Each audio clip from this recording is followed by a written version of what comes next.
औज़ुबिल्लाहिमिनश्शैतानिर्रजीम बिस्मिल्लाहिर्रहमानिर्रहीम। ख़वातीन और हज़रात, अस्सलामु अलैकुम वरहमतुल्लाहि वबरकातुहू। दुआ करता हूँ मेरे मुसलमान बहन भाई दुनिया के किसी भी कोने में हो, खैर व अफ़ियत से हों। दुआ के लिए जब भी हाथ उठाएं अपने मुसलमान बहन भाइयों के लिए ज़रूर दुआ किया करें। और ख़ास कर आजकल जो एक वायरस फैला है, कोरोना वायरस, इसके लिए ज़रूर दुआ किया करें कि अल्लाह ताला पूरी इंसानियत से, पूरी दुनिया से इसका जल्द से जल्द ख़ात्मा कर दे। आज जो मैं आपके लिए वजीफ़ा लेकर आया हूँ, ये वजीफ़ा आपके साथ या आपके कोई अज़ीज़ के साथ किसी किस्म की भी बंदिश है, उसको ख़त्म करने के लिए है। आप अक्सर लोगों ने सुना होगा या देखा होगा कि आप बहुत सारे आमलों से, पीरों फ़कीरों से रब्ता करते हैं, तो वो आपको एक ख़ास किस्म का मसला बताते हैं। वो होता है बंदिश का, कि आपके साथ बंदिश करवा दी गई है। वो बंदिश ज़्यादातर तो लोग आपको यही कहेंगे जादू की वजह से होती है। ये हकीकत है कि जादू की वजह से बंदिश होती है, लेकिन कभी कभार ऐसा होता है कि सारी बंदिशें जादू की वजह से नहीं होती, नज़र बद से भी बंदिश हो जाती है। जब आप दुनिया के सामने अपनी शोबाजियाँ करते हैं तो फिर आप नज़रों में आते हैं, दिखावा करते हैं तो नज़रों में आते हैं, चाहे वो अपने ही क्यों ना हो, नज़र लग जाती है। और नज़र बद एक ऐसी बीमारी है जो इस वक्त बहुत ही ख़तरनाक है, जिसका हमें एहसास बहुत बाद में होता है, लेकिन उस वक़्त हमारे पास पछतावे के अलावा कुछ नहीं होता।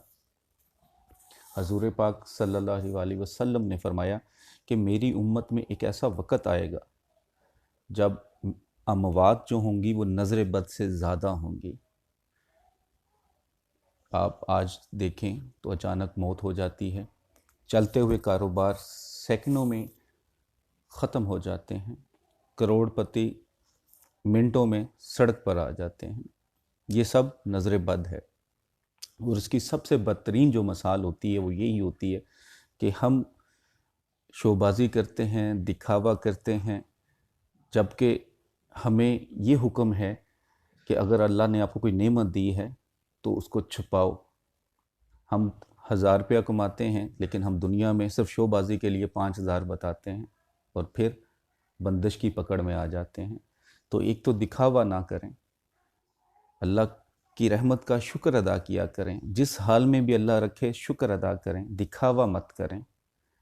दिखावा करने वाले घरों के घर तबाह हो जाते हैं। ये जो अमल है, ये आपके साथ किसी किस्म की बंदिश है, चाहे शादी की बंदिश है, रिश्ते नहीं आते, आते हैं तो पसंद करते हैं, बाद में वो जवाब नहीं देते, बात पूरी नहीं होती। कारोबार में रुकावट है कि आप हज़ारों लाखों रुपया लगा के कारोबार में बैठे हैं, आपके साथ वाली शॉप जो है, जो दुकान है, वो चल रही है, उस पर ग्राहक आते हैं, लेकिन आपके पास ग्राहक नहीं आते। इसी तरह सारे टेस्ट आपके क्लियर हैं, लेकिन औलाद नहीं हो पा रही। इसी तरह सफ़र की भी बंदिश होती है कि आप पाकिस्तान से बाहर जाना चाहते हैं या आउट ऑफ कंट्री आप किसी और मुल्क में रहते हैं, तो वहाँ से किसी और मुल्क में मूव होना चाहते हैं तो वो नहीं हो पाते, कोई वीज़े के या कोई भी मसले बन जाते हैं। इसके अलावा कोई भी मसला होता है, तालीम में मसले आ जाते हैं। तो दुनिया के कोई भी बंदिश आपके साथ, आपको लगता है कि आपके साथ बंदिश है, तो ये अमल कीजिएगा, इंशाअल्लाह ताला जो भी बंदिश होगी वो टूट जाएगी। अल्लाह की रहमत पर यकीन रखकर कामल यकीन के साथ अमल कीजिएगा, ज़रूर फ़ायदा होगा। अमल बहुत आसान है, बस आपका यकीन कामिल सबसे पहले ज़रूरी है। मैं पहले भी कई वीडियो में आपके सामने कह चुका हूँ, आज भी कहता हूँ कि खुदा के वास्ते किसी भी दुनियावी फ़ायदे के लिए जादू वालों के पास मत जाएं, ब्लैक मैजिक वालों के पास मत जाएं। कुरान पाक में खुला चैलेंज है कि जादू करने वाला और करवाने वाला दोनों दोज़ख में जाएंगे। तो किसी भी दुनियावी फ़ायदे के लिए दुनिया के अंदर रहते हुए जहन्नम को मत ख़रीदें, आखिरत को हमेशा याद रखें। अमल ये है कि कुरान पाक खोलें तो सपारा नंबर 30 में सूरह नास 4 کل ہیں جو ان میں سے ایک کل ہے یہ آپ نے 7 مرتبہ پڑھنی ہے۔ کیسے پڑھنی ہے؟ سب سے پہلے تو آپ 21 اگربتی لے لیں، 21 اگربتی لے لیں، وہ اپنے پاس رکھ لیں، چاہے ایک ایک پر ایک ہی دن میں سارا عمل کر لیں، چاہے روزانہ عمل کریں، ٹھیک ہے؟ یعنی کہ 21 اگربتی ہیں، اگر آپ ایک ہی دن میں سارا عمل کرنا چاہیں تو ایک ایک اگربتی پہ علیحدہ 7 بار پڑھنی ہے۔ اگر آپ روزانہ کرنا چاہیں تو روزانہ کر لیں، ورنہ آپ ایک دن میں بیٹھ کے 7 بار بھی 7 دن کے لیے بھی کر سکتے ہیں، 5 دن کے لیے بھی، یہ اعتداد آپ پہ منحصر ہے، لیکن 7 بار ایک اگربتی پر پڑھنی ہے۔ پڑھنی ایسے ہے کہ ایک اگربتی اپنے سامنے رکھیں، اور یہ عمل آپ دن میں کسی بھی وقت پڑھ سکتے ہیں، کسی بھی وقت پڑھ سکتے ہیں، لیکن عمل یہ آپ نے مغرب کی اذان سے 15 منٹ پہلے کرنا ہے۔ پڑھ جب مرضی لیں، لیکن یہ عمل جو ہوگا یہ 15 منٹ پہلے کرنا ہے، اپنے مقامی وقت۔ آپ پاکستان میں ہیں تو اپنے مقامی وقت کے مطابق چلیں گے، آپ UK میں ہیں تو اپنے مقامی وقت، اگر USA میں ہیں تو اپنے مقامی وقت، یعنی کہ آپ دنیا کسی بھی کونے میں جب آپ کا مغرب کا ٹائم ہے اس سے 15 منٹ پہلے عمل کرنا ہے۔ عمل یہ ہے کہ اگربتی سامنے رکھیں اور 7 بار سورہ ناس پڑھنی ہے، لیکن کیسے پڑھنی ہے؟ سب سے پہلے قل اعوذ برب الناس، کھل جا۔ اگر آپ کاروبار کے لیے پڑھ رہے ہیں تو کاروبار کھل جا، اگر آپ اولاد کے لیے پڑھ رہے ہیں تو کوک کھل جا، سفر کے لیے پڑھ رہے ہیں تو سفر کھل جا، شادی کے لیے پڑھ رہے ہیں تو شادی کھل جا۔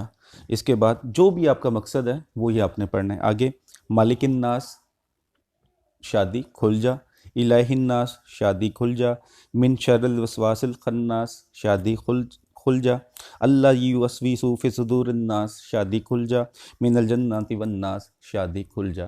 پڑھ کر ایک پھونک مار دی، یہ آپ کا ایک بار ہو گیا۔ اسی طرح آپ نے 7 بار پڑھنا ہے ایک اگربتی پہ، اور نیت ایک ہی ہونی چاہیے، جس مقصد کے لیے آپ پڑھنا چاہ رہے ہیں وہی لفظ آپ نے 7 بولنے، 7 کھل جا پڑھ کر پھونک مار دینی ہے۔ اس عمل کو چاہے سارے اگربتیوں پہ علیحدہ کرنا چاہے تو ایک ہی وقت میں کر لیں، ورنہ ڈیفرنٹ جب بھی آپ کے پاس ٹائم ہو کر لیں۔ کرنے کے بعد آپ نے یہ کرنا، اگر کاروبار کے لیے کر رہے ہیں، کسی شاپ کے لیے کسی کر رہے ہیں، تو جس شاپ کے لیے کر رہے ہیں مغرب سے 15 منٹ پہلے وہاں پہ وہ اگربتی چلا دینی ہے، اس کو آگ لگا دیں تاکہ اس کا جو دھواں ہے وہ نکلنا شروع ہو جائے۔ اگر گھر میں کوئی مسئلہ ہے، گھر کے لیے کرنا چاہ رہے ہیں جیسے شادی کا، تو آپ جس کمرے میں رہتے ہیں اس کمرے میں وہ لگا لیں تاکہ اس کی جو سمیل ہے وہ آپ کو بھی آئے۔ اگر سفر کے لیے کرنا چاہتے ہیں تو جہاں آپ رہتے ہیں وہاں پہ ایک لگانا، ٹائمنگ ایک ہے سب کا، جس مقصد کے لیے کرنا چاہیں، اگر کوئی خاص جگہ ہے تو اس جگہ کے لیے لگا دیں۔ مثلا یہ بھی ہو سکتا ہے کہ جیسے آپ کوئی اپنی زمین بیچنا چاہ رہے ہیں، اپنا گھر بیچنا چاہ رہے ہیں تو وہاں پہ لگا دیں۔ 21 دن یہ عمل آپ نے کرنا ہے، ہر بار، چاہے اگربتی نہیں ہوگی ظاہر سی بات ہے، چاہے ساری اگربتیاں ایک ہی دن میں پڑھ لیں، چاہے روزانہ، یہ عمل 5 منٹ کا عمل ہے، وہ پڑھ کر اگربتی 15 منٹ پہلے مغرب کی اذان سے اس کو لگا لیں۔ انشاءاللہ تعالی جو بھی بندش، جس بندش کے لیے بھی آپ کریں گے، 21 دن میں وہ بندش ختم ہو جائے گی، چاہے وہ جیسی بھی ہو۔ اور اپنے آپ کو سیکیور کرنے کے لیے اپنے آپ کو دوسروں کے سامنے نمائش نہ بنائیں، شو نہ کریں، اپنی شو بازیاں ختم کریں، اپنے آپ کو اللہ کے سامنے جھکائی رکھیں اور اللہ کا ہر حالت میں شکر ادا کریں اور توبہ استغفار کریں۔ اللہ تعالیٰ ہم سب کے لیے آسانیاں پیدا فرمائے۔ ویڈیو اچھی لگی ہے تو لائک کر کے شیئر کیجئے گا، صدقہ جاریہ سمجھ کر۔ جب تک یہ شیئر ہوتی رہے گی آپ کی وجہ سے، آپ شیئر کرتے ہیں، آپ کی وجہ سے کوئی آگے شیئر کرتا ہے، تو جب تک یہ عمل ہوتا رہے گا، جس کو یہ فائدہ ہوتا جائے گا، تو اس کا اجر ثواب آپ کو بھی ملتا جائے گا۔ دعاؤں میں یاد رکھیے گا۔ اللہ تعالیٰ ہم سب کا حامی و ناصر ہو۔ السلام علیکم ورحمۃ اللہ وبرکاتہ۔